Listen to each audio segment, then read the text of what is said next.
Kwanza nichukue fursa hii kuwapongeza sana Clouds Media Group kwa hii kazi kubwa mmeendelea kuifanya.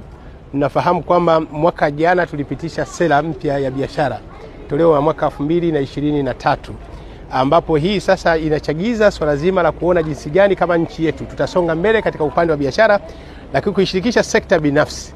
Tunafahamu kwamba malengo yetu kama ni nchi tuone jinsi gani tuongeza thamani katika kila eneo na hasa swala zima la biashara zetu. Mara nyingine tulikuwa tukifanya biashara kwa mazoea zaidi. Clouds Media Group umefanya jambo kubwa zaidi kwa sababu tunaongeza exposure.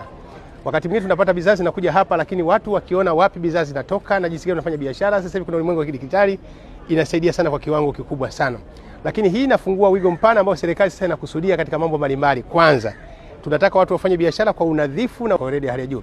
Lakini pili, hii inafungua sasa hivi tunajikuta katika swala zima la teknolojia katika nchi yetu. Tunaona watu wanafanya shughuli mbalimbali, hata upande wa furniture sasa hivi.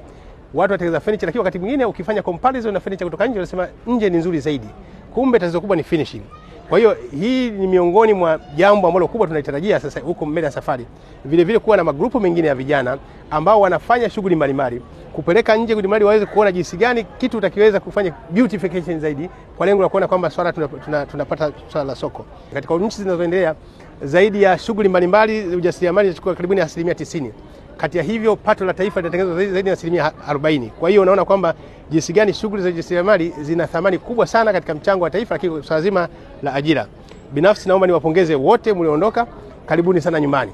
Karibuni Tanzania. Naomba niwahakikishie serikali chini ya Daktari Samia Suluhu Hassan, lakini Wizara ya Viwanda, Biashara ambayo inamsaidia rais itahakikisha kwamba tunashirikiana na wote ambao wanataka tuhakikishe kama nchi yetu inasonga mbele. Niwahakikishie Clouds Media Group kwa hii kazi kubwa na wengine waige kutokana hapa. Tuweze tu scale up ili jambo liwe kubwa zaidi, lakini waombe wengine ambao waliokuwa mtaani ambao waweze kujifunza kutoka kwa wenzao hawa.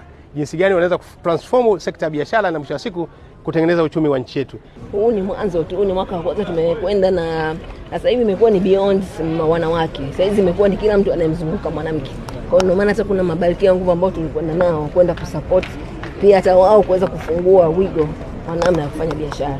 Kwa hiyo naamini mwaka kesho kwa msaada wa yako tena tutaweza kusogea kwenye hatua nyingine ndefu zaidi. Elimu tuliyoipata ya kujua kitu gani, nichukue muda gani kwa ajili ya kina nani ni elimu kubwa sana tofauti na mambo mengine ya kawaida. Lakini pia tumeangalia mazingira ya China na Tanzania. Tofauti ni kubwa kimaendeleo, lakini tukisemea katika nature tunaelekeana. Kwa hiyo ni swala la sisi wenyewe sasa kubadilisha kile tulichokiona kule tulete huku na tuje tuendeleze nchi yetu. Yes. Na pili, maendeleo yaliyofanyika kule ni maendeleo ambayo yamefanywa na watu. Kwa hiyo hata sisi wa Tanzania tukiacha yale mazoea, tuna imani tutatoka sehemu moja kwenda sehemu nyingine, kwa sababu hata watu wa kule ni watu wa kawaida kama sisi, na lugha wanayotumia lugha yao ni tofauti na lugha yetu. Kwa hiyo sisi tunaweza tukatumia lugha yetu pia kufanya mambo makubwa, kufanya maendeleo na tukafanikiwa na nchi yetu ika